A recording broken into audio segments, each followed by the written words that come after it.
Bueno, bienvenidos y bienvenidas a la semana 3 del módulo uno. Eh, ¿Qué vamos a hablar en esta clase? Bueno, esto es una clase sobre lo que es el dogma central, o sea, cómo se expresa la información genética. Vamos a ver cómo son estos procesos a nivel molecular. Para algunos va a ser un repaso, para otros una profundización. Luego, entender cómo en esta expresión genética, cómo se regula la expresión, porque tenemos que controlar, la célula tiene que controlar la cantidad y la calidad de proteínas que produce, y eso es fundamental para el funcionamiento de la célula, para los rasgos observables. ¿Y qué pasa cuando se altera esta información genética? ¿Sí? En algunos casos va a llevar a enfermedades, en otros va a llevar a mecanismos evolutivos, a pérdida de función, etcétera. Y bueno, y en el laboratorio, ¿qué vamos a medir para ver estas alteraciones? ¿Sí? Esa es un poco la idea de esta clase. Vamos a tocar un montón de temas. Y para empezar, lo que tenemos que hablar es la estructura del ADN. Vamos a profundizar un poco después en las clases de bioquímica sobre la estructura del ADN, pero básicamente el ADN es una estructura de doble hélice, como conocen. Es antiparalela, o sea, tiene un extremo 5' y un extremo 3' cada cadena, y va a estar orientado al revés, su cadena complementaria de 3' a 5'. Y esta doble cadena va a estar compuesta por bases nitrogenadas, que son la timina, la adenina, la citosina y la guanina, que se van a parear en forma específica, ¿sí? Siempre una T va a estar con una A y siempre una C con una G, ¿sí? Mediante puentes de hidrógeno se van a reconocer. Esto es muy importante, ¿sí? Porque nos va a dar una información que va a estar duplicada. Va a estar, por eso es una doble hélice. Una cadena va a tener la información complementaria en la otra. Esto permite un montón de cosas, no solo en animales, sino también en bacterias. Va a permitir, en algunos casos, leer la información en varios marcos de lectura. Y sobre todo lo más importante, que permite la estructura que tiene el backbone, el esqueleto fosfodiéster, ¿sí? Que son este esqueleto pentosa-fosfato que ven acá, es darle mucha estabilidad a esta molécula, ¿sí? Y esto es fundamental porque la estabilidad es necesaria para cuidar esa información biológica. Sí, recordemos que acá en el ADN está toda la información necesaria para ejecutar el programa celular, y por lo tanto está toda la información necesaria para que ese organismo viva y para que viva con determinadas características, y es lo que define a ese organismo y a ese individuo. Si todos tenemos nuestro ADN, nos define cómo somos. Esto está almacenado en esta molécula, y esta molécula es la que se va a transmitir de generación en generación, ¿sí? Así que es importante que se mantenga, que se mantenga la información. Bueno, es así que, como es importante que se mantenga esta información y que se transmita de generación en generación, va a estar protegida en el núcleo celular, que ya vimos que está está dentro de la célula. Este núcleo va a estar rodeado de membranas, va a ser una zona donde se va a encontrar todo el ADN en distintos niveles de empaquetamiento, ¿sí? El nivel más grande de compactación es el que vemos con los cromosomas, ¿sí? Que tiene las moléculas de ADN totalmente compactadas e inaccesibles para leer la información. Este nivel de compactación tan alto se da solo cuando la célula se divide, ¿sí? Normalmente la célula que está funcionando tiene algunas zonas más expuestas y otras menos, y esto, como vamos a ver, es una forma de regular qué genes se prenden y qué genes no, ¿sí? Entonces tenemos la doble hélice, y luego esto va a estar envuelto en unas proteínas que son las histonas, y estas histonas van a formar solenoides, ¿sí? Que se van a compactar hasta el punto máximo, en los cromosomas compactados que podemos ver en los libros de texto o en los cariotipos, ¿sí? Es importante que la información esté muy protegida. Es importante que esté protegida para poder generar individuos nuevos, para transmitir esa herencia, para transmitir información, pero no lo suficientemente protegida como para que pueda leerse, ¿sí? Y también vamos a ver que tiene que haber algunas fallas como para que tengamos evolución, que tengamos mecanismos de mutación positivos que permitan evolucionar las células, ¿sí? Así que es un grado muy fino, de puesta a punto a nivel biológico, la estabilidad que tiene esta molécula de ADN y el grado de compactación, ¿no? Y nosotros los cromosomas así bien compactados los podemos ver en lo que es un cariotipo, que es un estudio genético muy antiguo, donde nosotros lo que hacemos es inducir la división celular y bloquear la división celular para agarrar al ADN en la forma más compactada.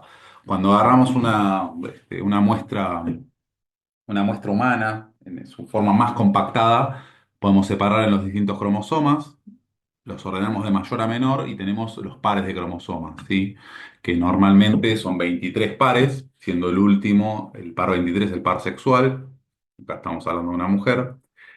Eh, entonces, este estudio es importante para ver algunas alteraciones genéticas que vamos a ver. Y después tenemos otro estudio que también es hacer un cariotipo, pero usando también microscopía de fluorescencia y usando sondas, donde podemos marcar regiones del cromosoma asociadas a enfermedades. ¿Sí? Como en este caso, están marcadas estas regiones y así podemos ver si una enfermedad está en los dos cromosomas, tanto en el lado del padre como el de la madre, o en uno, etcétera. Así es una forma de ver y estudiar cromosomas y regiones cromosómicas. Bueno, mediante cariotipo lo que podemos ver es ver directamente los cromosomas y así, en este caso, por ejemplo, estamos en un cariotipo de un genotipo considerado normal, digamos, sexo femenino, donde tiene dos cromosomas X, ¿sí? 23 pares de cromosomas con dos X, pero tenemos algunos síndromes, algunas condiciones genéticas donde hay alteraciones en la cantidad de cromosomas, ¿sí? Solo en la cantidad.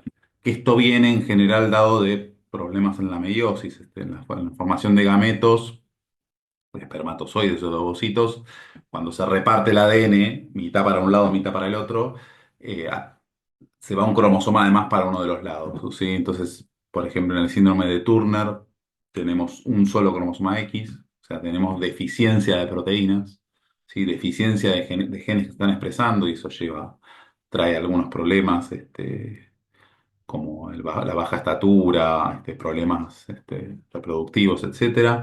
Tenemos algunos casos donde hay un cromosoma de más, por ejemplo, el síndrome de Klinefelter tiene tres cromosomas 23, entonces tiene dos X, lo que correspondería a un genotipo femenino, pero también tiene un cromosoma Y. Entonces, si aparece el cromosoma Y, se considera un genotipo masculino. Entonces acá tenemos un genotipo masculino con algunos problemas de hipogonadismo, problemas de reproductivos, etcétera, y a veces algunos problemas en aprendizaje. Y también tenemos el síndrome de Down, que es una condición genética donde tenemos tres cromosomas 21, es una trisomía. También en todos los casos tenemos exceso de material genético que va a corresponder a un exceso de expresión de proteínas, y en este caso va a traer, en el caso del síndrome de Down, va a traer alguna discapacidad intelectual variable, en algunos casos más, en otras menos, eh, y también riesgo de cardiopatías. Entonces, el flujo de la información genética, la información necesaria para construir, para todas las funciones celulares y para construir un ser humano, digamos, está alojada, está albergada y cuidada acá en el núcleo celular, ¿sí? Y ahí el ADN tiene esa información, pero el ADN también es el responsable de la herencia, ¿sí? O sea, de generar nuevos individuos. Entonces hay un proceso molecular que es el de replicación. Y además necesita expresar esa información, ¿sí? Que esa información genética se expresa en rasgos, ¿sí? En rasgos, qué sé yo, de la masa muscular, en rasgos del color de ojos, en rasgos de la forma que tiene el pelo, de un montón de cuestiones, ¿sí? Entonces, ¿cómo se expresa esta información? Desde el ADN a los rasgos, bueno, del ADN se crea un transcripto de ARN, un ARN mensajero, que tiene la información del gen que se quiere expresar. Solo esa información es como hacer una copia para no poner en riesgo el ADN, que es la información más valiosa, se hace una copia, que es el ARN mensajero. Este ARN mensajero sale del núcleo, sufre un procesamiento, que vamos a ver, y se traduce en una proteína. ¿Sí? La proteína es la que nos va a dar, las diferentes proteínas son las que nos van a dar los rasgos, porque las proteínas tienen un montón de roles, ¿sí? De estructura, enzimáticos, de defensa, etcétera. Entonces, van a ser los que me van a dar el fenotipo, son las características observables. Este es el dogma central, mal llamado dogma, porque un dogma es una idea inflexible, incuestionable, y esto es flexible y cuestionable porque estamos hablando de ciencia, pero bueno, se le puso ese nombre y después se encontraron excepciones, y tenemos casos en los que tenemos retrotranscripción, tenemos sistemas libres de ribosomas en el laboratorio, o sea, hay otra, el flujo de información no es así unidireccional y pasando sí o sí por cada paso, sino que hay excepciones, saltos, idas para atrás, etcétera. Bueno, pero esto es fundamental, esta es la base y esto está presente es universal para todos los organismos, para todas las células, ¿sí? Todos los organismos vivos y también, bueno, para los virus que utilizan esta maquinaria para sobrevivir, para expresar su información y para evolucionar. A nivel del laboratorio, lo que vamos a ver es que podemos estudiar todos estos niveles de ADN, ARN, proteína. En el caso de ADN, vamos a buscar variantes genéticas y apoyar diagnóstico genético.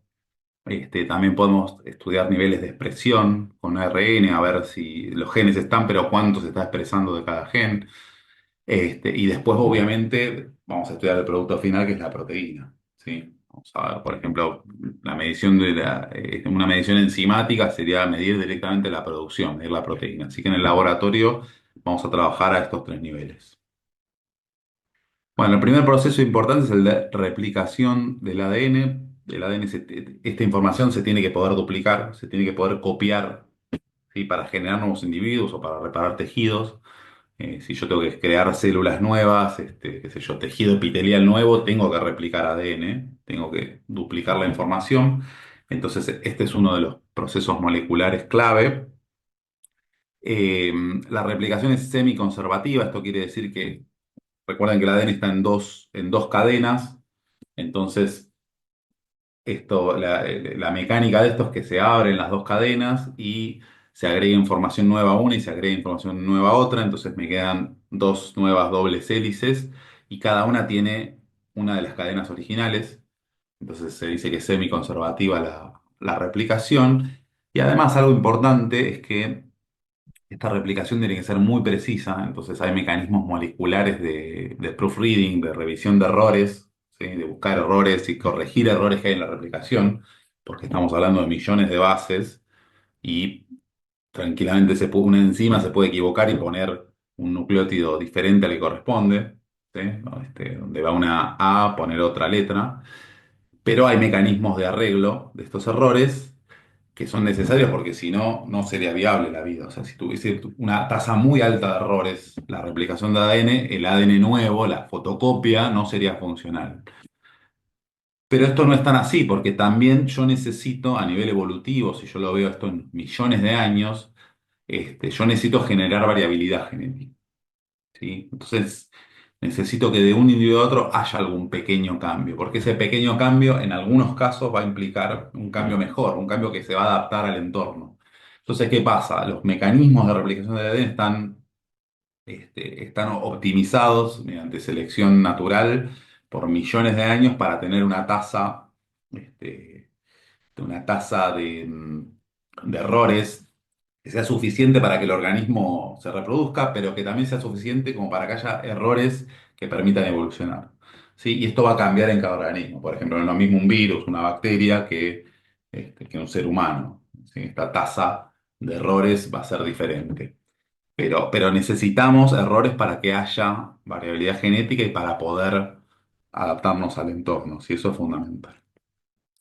Bueno, esta es la horquilla de replicación, seguramente todos la han visto. Recordemos para refrescar, acá tenemos la hebra de ADN que se está duplicando.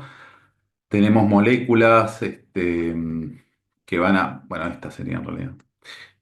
Las helicasas lo que van a hacer es van a abrir esta doble cadena, van a romper puentes de hidrógeno.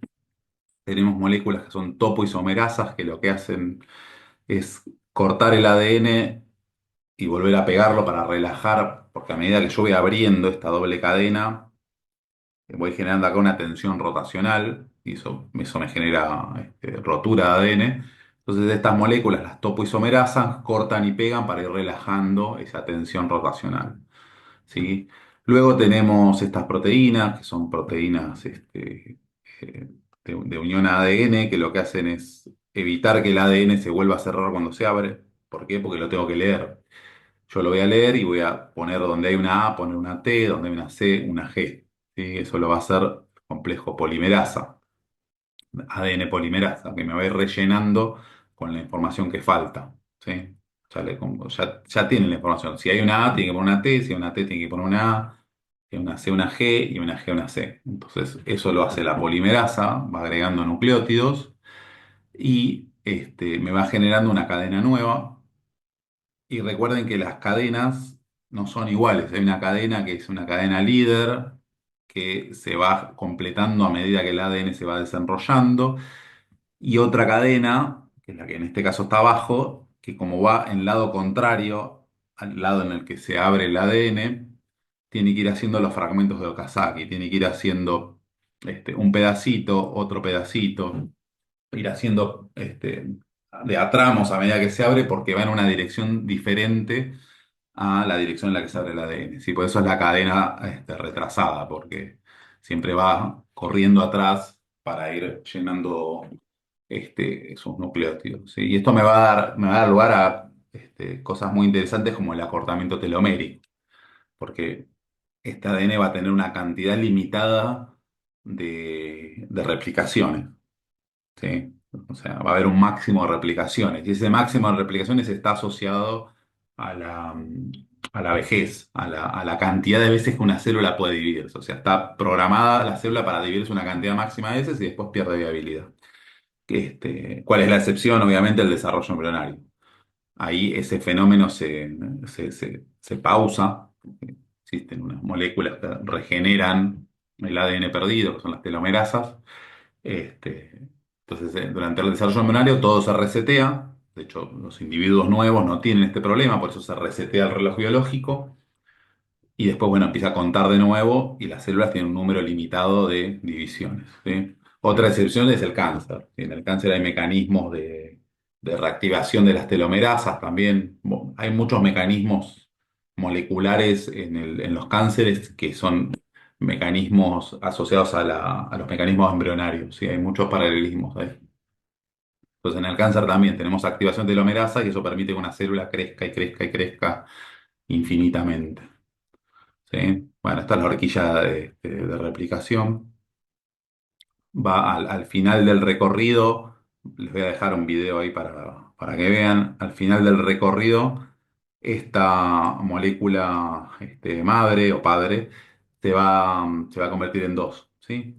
¿Por qué? Porque se va a ir llenando de nucleótidos una, llenando de nucleótidos otra y me va terminando dos. ¿Sí? Es un proceso que dura bastante, es un proceso largo, pero bueno, fundamental para generar nuevos individuos y para reparar tejidos. ¿Está bien? Bueno, después tenemos la transcripción. La transcripción es la parte del dogma central donde yo quiero expresar una proteína. Entonces yo supongamos que quiero expresar esta proteína que está acá, este gen que está acá, y este gen va a corresponder a una proteína. ¿Sí? El primer paso es hacer una transcripción en una molécula de ARN, así que va a ser esta rosita. O sea, es hacer una copia de la información que yo quiero en un transcripto. Entonces, el primer paso va a ser la transcripción, que va a estar fuertemente regulada, vamos a ver eso. O sea, no es la idea. La idea no es que esté todo el tiempo yo fabricando genes para cualquier cosa, sino que exprese los genes que necesito en ese momento, dadas las condiciones que tengo en el ambiente. Entonces, la transcripción va a ser un proceso celular muy regulado. ¿Sí? Acá va a participar una enzima parecida a la ADN polimerasa que fabrica ADN, pero esta fabrica ARN, obviamente.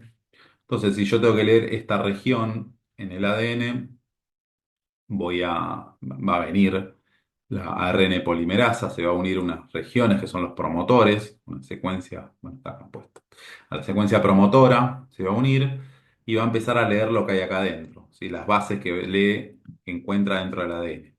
Y cada vez que lea de nuevo, cada vez que lea una T va a poner una A, cada vez que lea una G va a poner una C, cada vez que lea una A va a poner una U. Recuerden que en ácido ribonucleico tiene uracilo, no tiene timina, ¿sí? A diferencia del ácido desoxirribonucleico, o sea, del ADN. Entonces va a formar este transcripto, ¿sí? Este que está acá, que va a ser un ARN mensajero, ¿sí? Este ARN mensajero es el que tiene la información para el gen que yo quiero fabricar, ¿sí? Entonces tenemos tres etapas: la iniciación, la elongación y la terminación.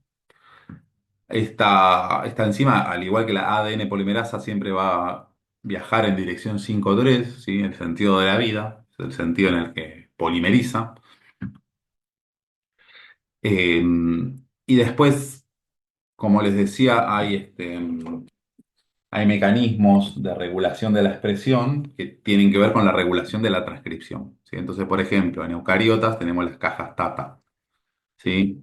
Es, es una zona, ahora vamos a ver, donde se va a unir la ARN polimerasa junto con factores de transcripción y va a iniciar la transcripción, ¿sí? Entonces, es una forma que tiene la célula de regular la expresión genética.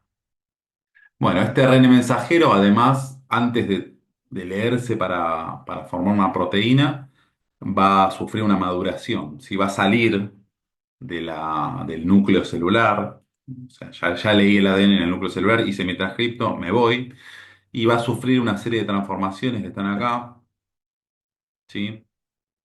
Este, que es cortar y pegar ciertas regiones del transcripto, que van a ser las que yo voy a leer, que son los exones, y unirlos entre sí. O sea, acá tiene el exón 1 y acá el exón 2. Lo que está dentro es el intrón.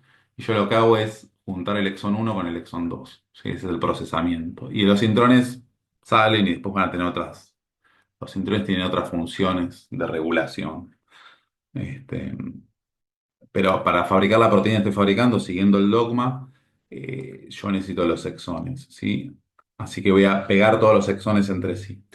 Y además le voy a poner una colita de poliadenina, ¿sí? O sea, que es para aumentar la vida media del transcripto, porque el transcripto se degrada en algún momento. O sea, yo quiero expresar una proteína, genero transcripto, ese transcripto se lee para fabricar proteínas, pero ahí está ahí adentro, está ahí en el citoplasma flotando, en algún momento se degrada, ¿sí? Y no hay más proteína. Entonces, lo que ayuda a la colita de poliA es a que esté más tiempo sin degradarse, ¿sí? Para que sea más eficiente la forma de expresar la proteína, no estar expresando todo el tiempo RNA mensajero, ya que un RNA mensajero me genera muchísimas proteínas, ¿sí? Y además hay algo interesante de esto, hay dos cosas interesantes de la maduración del ARN, ¿sí? Una es que esto que les decía, esta región que en principio no sirve para nada, que son los intrones, que se corta y se saca, chau, la corta, lo saca el spliceoma, se lo saca de encima. Estos intrones sirven para regular otros ARN mensajeros, ¿sí? Son inhibidores de otro ARN mensajero, son los microRNA, ¿sí? Y otra cosa interesante es que los exones no siempre se mezclan en los mismos tejidos de la misma forma. Entonces, si yo, por ejemplo, tengo un ADN que tiene el exón 1, el 2, el 3, el 4 y el 5, puede haber un tejido que exprese los 5, o sea, que me haga un R mensajero procesado con 1, 2, 3, 4, 5, pero otro tejido que me haga que no use el 3 sino que use 1, 2, 4, 5, y otro que no use el 4 y haga 1, 2, 3, 5, y eso me va a dar distintas formas de proteínas. Sí, me va a dar diferentes proteínas, porque va a cambiar ese RNA mensajero. Diferentes proteínas leyendo la misma información genética. ¿Sí? Entonces, fíjense qué piola que es la célula, qué versátil que es la célula, que a partir de la misma información genética puede fabricar diferentes variantes, ¿sí? Entonces, un solo gen puede fabricar distintas proteínas. Y aumentamos la diversidad funcional sin aumentar el número de genes. Por ejemplo, puede ser que en algún caso necesitemos una proteína que vaya al torrente sanguíneo, ¿sí? Que se exporte, que se secrete, y que en otro caso necesitamos la misma proteína pero que se quede pegada en la membrana, ¿sí? Porque es una enzima que está unida a membrana.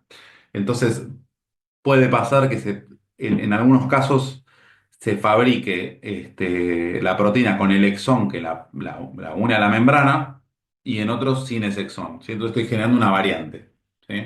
con la misma información genética. Lo que cambia es el spliceoma, o sea, el tipo que corta y pega estos exones. Bueno, y el último paso, teníamos el ADN pasando a ARN es la transcripción, el ARN pasando a proteína es la traducción, ¿sí?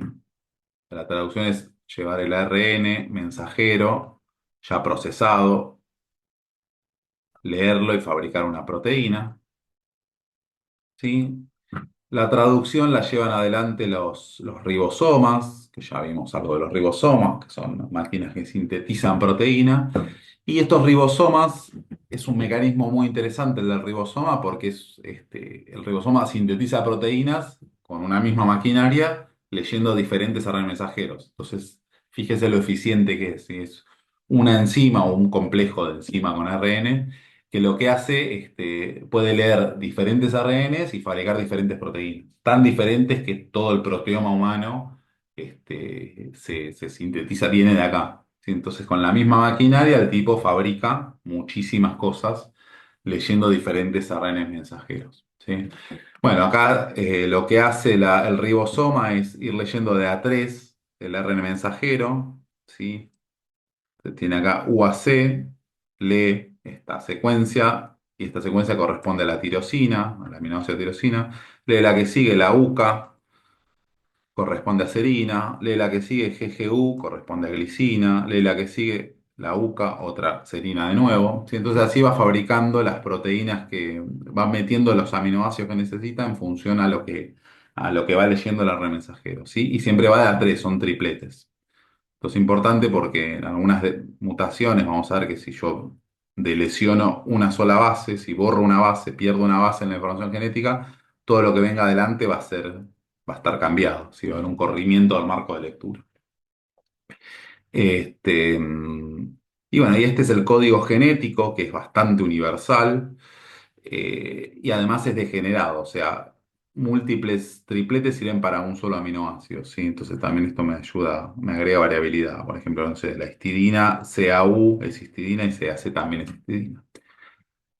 Y después tenemos codones de inicio, AUG, que es la metionina. O sea, desde cuándo, le dice al ribosoma, che, desde acá empezá a fabricar la proteína. Todo lo que está antes no te preocupes. Y tenemos codones de stop, ¿sí? O sea, en algún momento la proteína se corta, se termina, se acabó. Entonces, no es que se cae el ribosoma del R mensajero, sino que el R mensajero le dice, bueno, hasta acá llegamos. ¿Sí? UAA, UAG, UGA. Llega a esa secuencia, ese codón, y el complejo pierde afinidad, se desarma y la proteína se fabricó hasta donde se fabricó. Esa es esa es la mecánica. Bueno, acá tenemos lo mismo, acá tenemos el ribosoma, que también avanza en dirección 5,3, por eso está la dirección, el sentido de la vida. Y bueno, acá también tenemos iniciación, elongación y terminación. Se va a ir el complejo fíjense que esos son dos subunidades, se va a montar sobre el ARN mensajero, va a buscar la secuencia de inicio y va a empezar a meter los aminoácidos hasta cuando, además, va a catalizar este enlace, que es el enlace peptídico, ¿sí? O sea, tiene función catalítica los ribosomas. Eh, y bueno, va a seguir metiendo aminoácidos según lo que va leyendo hasta que encuentre una secuencia de finalización, un codón de stop. ¿Sí? Ahí termina y tenemos nuestra hermosa proteína. Bueno, entonces tenemos toda la cadena ADN, ARN, proteína, pero acá no termina todo. Si luego la proteína al salir del ribosoma se va plegando, va tomando su estructura tridimensional, que es la que le va a dar la función, pero no todas las proteínas se plegan como se tienen que plegar. ¿Sí? Tenemos la proteína bien plegada es el estado nativo, que está acá, está la funcional, la que anda, la que hace lo que tiene que hacer.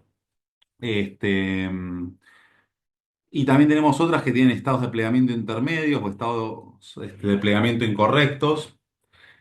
Y estos plegamientos se pueden corregir mediante proteínas chaperonas que le van a dar la forma de estado nativo, ¿sí? Entonces me la van a salvar. Pero bueno, hay otras que no van a terminar plegándose y van a generar estados amorfos o van a formar placas amiloides, ¿sí? Este, sea, son intermediarios que están mal plegados, que forman también oligómeros, o sea, que se unen entre cadenas para formar estados intermedios que no tienen la estructura nativa. Y el problema de esto es que esto se va acumulando, bueno, ya hablamos algo de eso, se van acumulando y van induciendo el mal plegamiento de otras proteínas. Entonces, eso es un problema. Y lo que tiene la célula es que tiene que mantener una proteostasis, ¿sí? O sea, tiene todo un sistema que mantiene bien plegadas las proteínas, que ayuda a plegarse, o sea, corrige las proteínas que están mal plegadas, las ayuda a corregirse, ayuda a que se plieguen bien las que vienen bien de entrada, y las que no tienen caso, las que terminan mal plegadas, las destruye, ¿sí? Tiene un sistema, de degradación de proteínas, ¿sí? Este equilibrio es muy fino y hay casos donde se desequilibra, se desajusta, y se empiezan a acumular proteínas, mal plegadas, y esto me da lugar a un montón de enfermedades que ya estuvimos hablando un poco de eso, ¿sí? Como el Alzheimer, etcétera. Entonces, esto es fundamental, todos estos procesos de proteostasis que también están regulados por otras proteínas. Fíjense la centralidad de las proteínas en la biología celular. Y bueno, y en definitiva, muchos, como decía la otra vez, muchos problemas de envejecimiento tienen que ver con estos equilibrios que se desajustan. ¿Sí? La cantidad de chaperonas, la cantidad de proteínas que degradan, las que están en mal estado, etcétera, no dan abasto para sostener este nivel de corrección, para sostener la proteostasis, entonces termina llevando a patologías y eventualmente a la muerte celular. ¿Sí? Bueno, ahora, ¿qué pasa si la información genética cambia en alguno de estos procesos, celulares?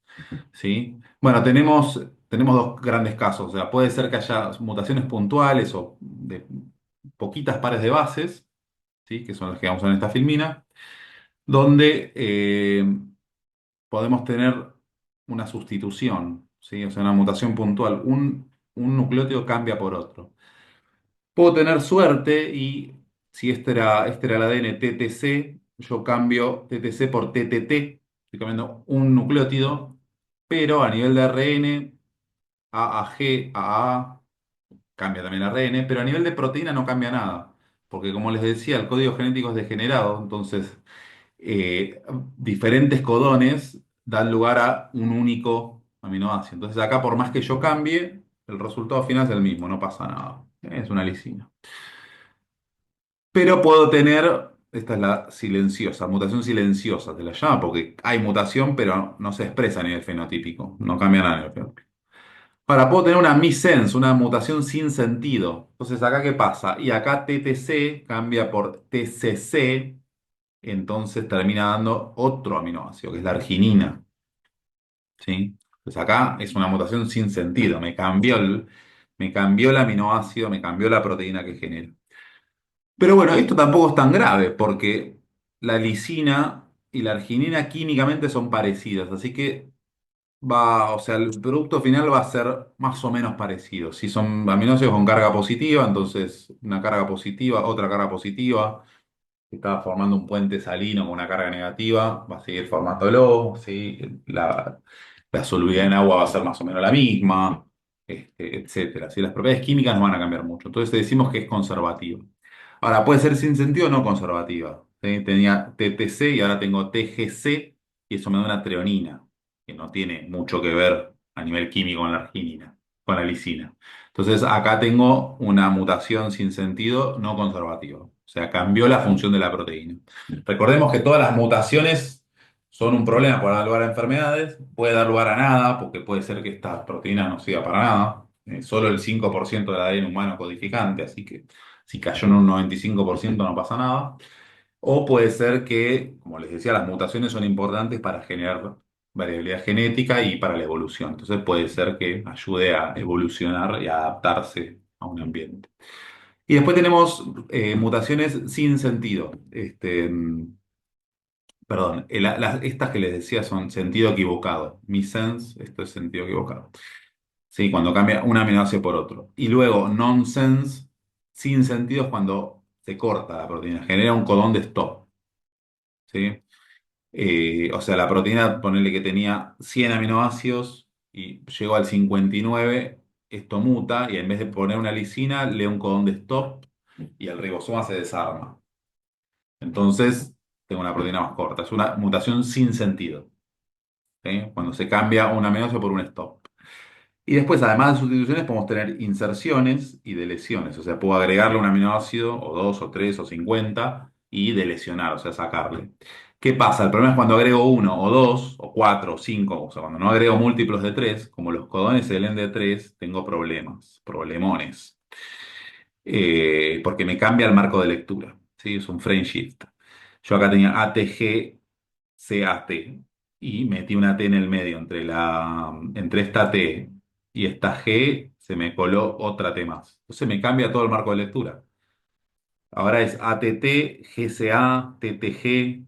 O sea, van a ser todos aminoácidos distintos a partir de esta mutación. Entonces me va a cambiar totalmente la proteína. Va a ser una cosa totalmente diferente. Sí, acá también se ve un corrimiento al marco de lectura. ¿Sí? O sea, acá leo desde acá el marco de lectura y tengo treonina, arginina, tronina, adenina, tirosina. Pero si yo leo desde acá, supongamos que hay una deleción de esta base, adiós. Entonces tengo que empezar a leer de acá, leo arginina, glicina, leucina, histidina, treonina. ¿Sí? Y si borro dos, tengo otra cosa totalmente distinta. Eh, Ácido glutámico, ácido aspartico, cisteína, isoleucina, prolina. Totalmente distinto. Son tres proteínas totalmente distintas por un cambio, dos cambios. ¿Sí? Si cambio tres, si deleciono o inserto tres, bueno, no voy a cambiar, voy a perder un aminoácido o ganar un aminoácido, pero no corro el marco de lectura. ¿Sí? Así que esto es importante tenerlo, porque se supone que son mutaciones pequeñas, pero pueden tener grandísimos impactos. Y después tenemos alteraciones cromosómicas brutas, digamos, grandes, ¿sí? Como las traslocaciones, ¿sí? O grandes deleciones, ¿sí? Yo puedo tener, esto lo veo en un cariotipo, puedo tener todo un fragmento de un cromosoma delecionado, ¿sí? Que chau, se va, se borra. Yo tenía todo esto y me quedó esto. ¿Sí? O puedo tener una traslocación. Esto se rompió, este DEF se rompió y se fue a otro cromosoma. Acá en este ejemplo está el cromosoma uno se parte en dos y la parte DEF se va al cromosoma 2. ¿Sí? Que es lo que se ve en este cariotipo que ven acá a la derecha. Fíjense que el 9 está más chiquito y el 22 más grande. Entonces se traslocó de un lugar a otro. ¿Sí? Esto, sí, para la formación de células sexuales es tremendo porque va a haber una de las dos células va a tener un cromosoma por la mitad. Si tal vez a nivel somático no causa nada porque se sigue expresando esa información, pero cuando esto se divide, trae problemas, ¿sí? Y después tenemos inversiones también. Se puede ser que se dé vuelta el ADN, ¿sí? Entonces quede leído al revés. O que se duplique en regiones, está lleno del ADN de regiones duplicadas por todos lados. Eh, Así que bueno, esas son alteraciones cromosómicas grandes. Entonces, las enfermedades genéticas, ya más o menos con todo esto nos hacemos una idea, pueden ser cromosómicas, entonces ahí vimos trisomías, monosomías, etcétera. Las cromosómicas también pueden tener que ver con traslocaciones, de lesiones, inversiones que acabamos de ver. Entonces acá tengo grandes alteraciones. Luego tenemos enfermedades monogénicas, donde un gen está afectado. Recuerden que habíamos visto el ejemplo de Tay-Sachs con las proteínas lisosomales.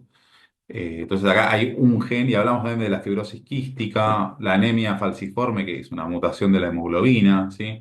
Acá hay un gen que afecta a una proteína y me genera una enfermedad, ¿sí? Hay ligadas al cromosoma X, ligadas al cromosoma Y, eh, dominantes recesivas, hay muchísimas monogénicas. Y después tenemos multifactoriales. Acá, bueno, entra el cáncer, por ejemplo, ¿sí? Donde se dan las dos cuestiones, genes y ambiente. ¿Sí? Hay genes que cambian y el ambiente dispara la enfermedad. Y también hay por factores externos, ¿sí? Durante el desarrollo, más que nada. Alcohol, ciertos fármacos, ¿sí? Que son teratogénicos, o sea, que generan cambios en el ADN y el momento más delicado es cuando en el desarrollo embrionario, ¿sí? Cuando se está gestando el individuo, hay todo el tiempo replicación de ADN, entonces cualquier alteración, por eso se cuida tanto de factores mutagénicos a las embarazadas, porque hay tanta cantidad de divisiones celulares, está funcionando al palo la replicación que vimos de ADN, todo el tiempo está duplicando ADN porque está creciendo el embrión o el feto. Entonces, cualquier cosa que altere ese mecanismo va a generar un montón de mutaciones. Y no es una mutación en adulto, que es una célula. De esa célula que mutó un nucleótido, voy a generar millones de otras células, ¿sí? Entonces, el impacto es muy grande. Bueno, así que hay enfermedades de origen teratogénico, o sea que eso van a ser adquiridas durante el desarrollo por factores externos. ¿Sí? Y siempre que hay una mutación, este, podemos tener o pérdida de función o ganancia de función, y las dos cosas pueden ser malas. ¿Eh? O sea, puede ser que la proteína funcione menos o deje de funcionar, como cuando veíamos Tay-Sachs, o puede ser que gane función, ¿sí? Que esté sobreexpresado. Un montón de cáncer, un oncogen es una proteína que está, por ejemplo, factor de crecimiento endotelial, que estamos sobreexpresando, estamos ganando función en esa proteína y es un problema. ¿Sí? Eh, pero bueno, como les decía, no toda mutación es patogénica, ¿sí? O sea, 5% del ADN es codificante, ¿sí? Así que hay algunas mutaciones que no te van a causar nada. Así que esto es la mala suerte que caiga en una región que genera una patología.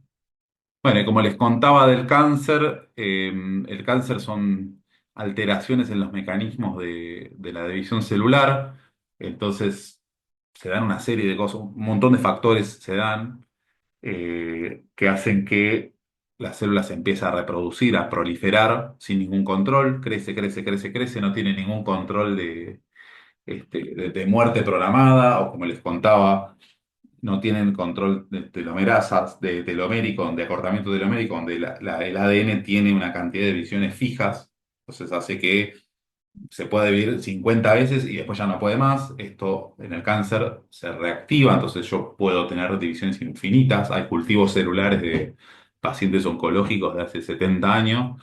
Este, y hay también otras cuestiones, o sea, se apagan algunos genes de control, ¿sí? Que serían genes supresores de tumores, se mutan para desregular, o sea, para dejar de funcionar. ¿Sí? Entonces, por ejemplo, mecanismos de apoptosis que hacen que la célula, cuando hay algo medio raro, se mate, se lise, se destruye y se recicle, se dejan de funcionar, ¿sí? Entonces, eso es una inactivación de un gen supresor de tumores. Y genes que favorecen el crecimiento, la división y la migración y la invasión son oncogenes, ¿sí? O sea, por ejemplo, eso que les contaba, el factor de crecimiento endotelial va a hacer que el tumor se irrigue, ¿sí? Genere vasos sanguíneos alrededor. Eso va a ser un oncogen. Entonces tenemos en el cáncer tenemos oncogenes que se prenden, que se activan, que se sobreexpresan, y tenemos genes supresores de tumores que dejan de funcionar. ¿Sí?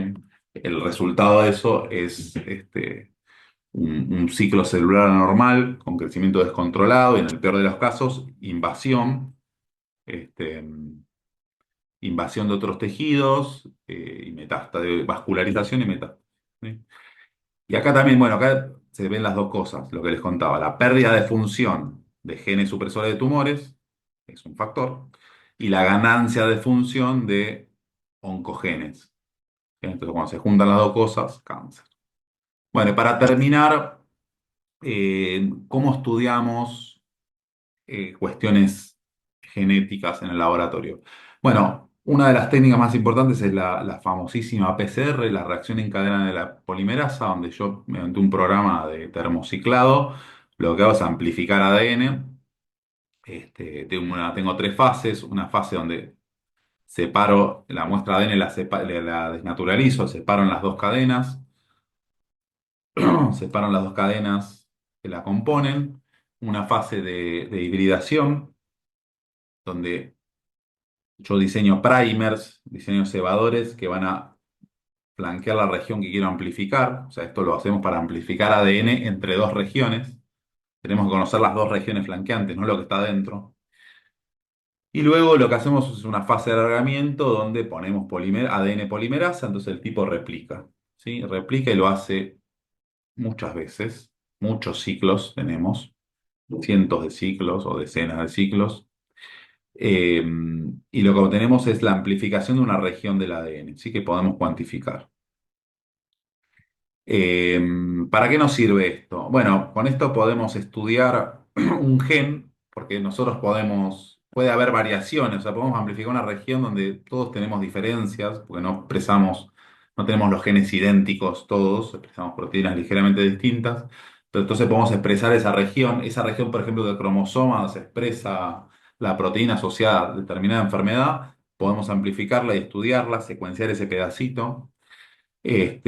Podemos amplificar ADN que está en muy poca cantidad. Esto, bueno, ha pasado, qué sé, por ejemplo, en catástrofes, donde hay muy poca muestra, en muestras forenses, de un homicidio, por ejemplo, cuestiones así, hay muy poquita cantidad en la muestra, se pueden amplificar pedazos de ADN, se pueden, como le decía, diagnosticar enfermedades amplificando una región particular. Podemos ver, esto es importantísimo, por qPCR o RT-PCR, es una retrotranscripción, o sea, es para estudiar ARN, entonces podemos amplificar ARN y así podemos hacer estudios de expresión, porque puede ser que todos tengamos el ADN bien, pero se esté expresando en forma diferencial una persona que en otra. Esto pasa mucho en los cánceres, hay un montón de proteínas que están sobreexpresadas, entonces las puedo ver por RT-PCR. Bueno, obviamente diagnóstico de patógenos, buscar ADN viral, ARN viral o ADN viral. Bueno, como les decía, la parte de identificación de restos humanos, forense, paternidad, toda la parte esa más policial, ¿no? Criminalística. Bueno, y la otra técnica importante que tenemos en el laboratorio es lo que es la secuenciación de ADN, que cada vez se usa más porque han bajado muchísimo los costos. Y acá tenemos tres grandes enfoques. Si yo puedo hacer todo un secuenciamiento de todo el ADN, un WGS, Whole Genome Sequencing, donde secuencio todo el ADN, regiones codificantes y no codificantes. Acuérdense que la mayor parte del ADN es no codificante en un humano. Después puedo hacer la secuenciamiento solo de exones. Entonces puedo ver solo las regiones codificantes acá. ¿Sí? Entonces acá ya tengo mucho menos ruido. Entonces puedo buscar mutaciones causales de una enfermedad genética y puedo acortar aún más la búsqueda y hacer targeted sequencing. Cuando yo conozco qué genes están asociados a determinada enfermedad, puedo ir a secuenciar esos pedacitos. ¿Sí? Entonces ya puedo diagnosticar una enfermedad de origen genético, amplificando, pues yo ya sé en qué región, en qué cromosoma se encuentra. ¿Sí? Sí, puedo ir directo a secuenciar esa región. Entonces acá puedo ver todo lo que estuvimos viendo de enfermedades genéticas, lo puedo ver mediante estos enfoques de secuenciación de ADN, que son cada vez más accesibles, por suerte. Bueno, y para terminar, bueno, vimos un montón, vimos todo el dogma central, replicación, transcripción, traducción. Vimos qué pasa cuando se alteran estos mecanismos, vimos cómo se regula la expresión de genes, y bueno, en el laboratorio podemos analizar a cualquiera de estos niveles la expresión de ADN, ¿sí? Sea por mirar directamente el ADN, como le decíamos, la secuenciación, el PCR, etcétera, eh, o mirar ARN, mirar cuánto se expresa una proteína, como con RT-PCR. Podemos estudiar los cromosomas, ¿sí? Directamente con cariotipos, con FISH, o podemos, como ya vimos, estudiar directamente la función, ¿sí? Directamente, por ejemplo, una función enzimática con un ensayo proteico, ¿sí? Entonces vemos directamente este lado del mostrador. Así que a todo nivel tenemos participación de técnicas experimentales para diagnóstico. Bueno, nos vemos en el encuentro sincrónico. Les dejo un cuestionario. Adiós.